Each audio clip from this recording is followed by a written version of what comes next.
আসসালামু আলাইকুম রহমতুল্লাহি ওয়া বারাকাতুহু। সুপ্রিয় দর্শক, আপনারা যে যেখান থেকে আমার এই ভিডিও দেখতে পাচ্ছেন, আপনাদের সকলকে জানাচ্ছি আন্তরিক অভিনন্দন ও শুভেচ্ছা।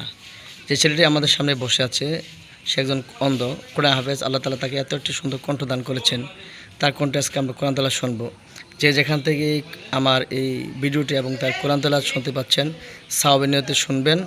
এবং একটি মহৎ উদ্দেশ্য হলো এই ছেলেটি যেন একটি মিডিয়াতে যেতে পারে। আসলে আমার ভিডিওটা ছোট মিডিয়া, যারা আসলে ভিডিওটি দেখবেন দয়া করে শেয়ার করে দিবেন, কারণ ছেলেটি অন্ধ, তার কোনো কর্ম নেই। সে দেখতে পাচ্ছেন এই ভবনটি আমরা যেখানে দাঁড়িয়ে আছি, বসে আছি, এটা একতলা, দোতলা, তিনতলা।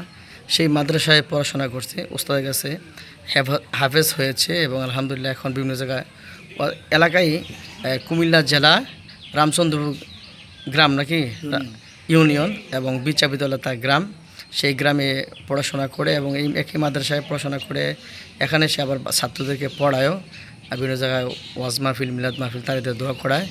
তো আপনারা যারা তার এই কোরআন তেলাওয়াত শুনবেন, দয়া করে বেশি করে শেয়ার করে দেবেন এবং এই চ্যানেলটির মাধ্যমে যে যদি ইনকাম হয়, তাকে সেখান থেকে একটা অনারাম ইনশাআল্লাহ উপহার দেওয়া হবে।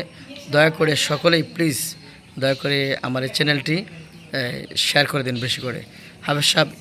হাফেজ ইব্রাহিম খলিল্লাহ এখন কোরআন তেলাওয়াত করবেন সুল কণ্ঠে। খুব সুন্দর। أعوذ بالله من الشيطان الرجيم. بسم الله الرحمن الرحيم. يا أيها الذين آمنوا استعينوا بالصبر والصلاة إن الله مع الصابرين.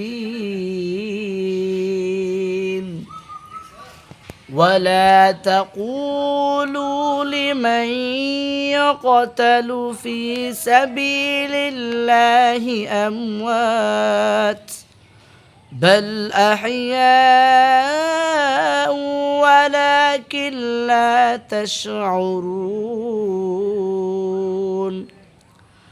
ولنبلونكم بشيء من الخوف والجوع ونقص من الأموال والأنفس والثمرات وبشر الصابرين الذين إذا أصابتهم مصيبة قالوا إنا لله وإنا إليه راجعون.